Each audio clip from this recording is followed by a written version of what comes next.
తెలంగాణ కాంగ్రెస్ ఎమ్మెల్యేల ప్రత్యేక భేటీలు సంచలనంగా మారిన నేపథ్యంలో అటు ఢిల్లీలో రాష్ట్ర పరిణామాలపైన పార్టీ అధినాయకత్వంతో రేవంత్ సమావేశాలు నిర్వహిస్తున్నారు.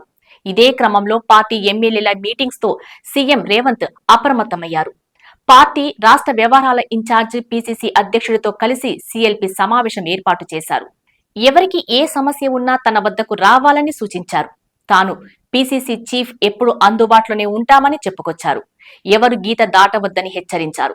ఎవరైనా పార్టీని దాటి వ్యవహరిస్తే కఠిన చర్యలు ఉంటాయని హెచ్చరించారు. ఈ సమావేశంలోనే కోమటిరెడ్డి రాజగోపాల్ రెడ్డి కీలక వ్యాఖ్యలు చేశారు. ఏకపక్ష నిర్ణయాలు సరికాదని వ్యాఖ్యానించారు. ప్రభుత్వం పథకాలు అమలు చేసినా విమర్శలు ఎదుర్కోవాల్సి వస్తుందని పేర్కొన్నారు. అందరితో చర్చించి అమలు చేస్తే ఇలాంటి పరిస్థితి ఉండేది కాదని అభిప్రాయపడ్డారు.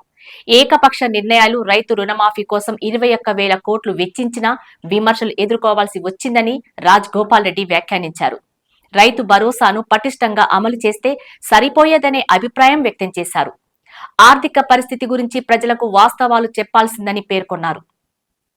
అందరికీ ఇల్లు, రేషన్ కార్డులు ఇవ్వలేనప్పుడు అర్హుల జాబితా ప్రకటించడం దేనికని ప్రశ్నించారు. చిన్న చిన్న పనులు చేసిన కాంట్రాక్టర్లకు కూడా బిల్లులు ఇవ్వటం లేదని, రోడ్లు కూడా సరిగా లేవని, ఈ సమయంలో కొత్త పథకాలు ఎందుకని రాజగోపాల్ రెడ్డి ప్రశ్నించినట్లు తెలుస్తోంది. ఈ మధ్య ఎమ్మెల్యేలతో ప్రత్యేక సమావేశం ఏర్పాట్లు చేసినట్లుగా చెబుతున్న జడ్చర్ల ఎమ్మెల్యే అనిరుద్ సైతం ఈ సమావేశంలో తన అభిప్రాయాలను స్పష్టం చేశారు. 4 గ్రామాల్లో సీలింగ్ లో భూములు కోల్పోయిన వారే మళ్లీ ఆ భూములను వినియోగించుకుంటున్నారని చెప్పుకొచ్చారు. ఎన్నికల సమయంలో ఆ గ్రామాలకు కూడా ప్రచారానికి రానియని విషయాన్ని గుర్తు చేశారు. ఒక్కొక్క గ్రామంలో 40 నుండి 60 ఎకరాల వరకు ఉందని చెప్పుకొచ్చారు.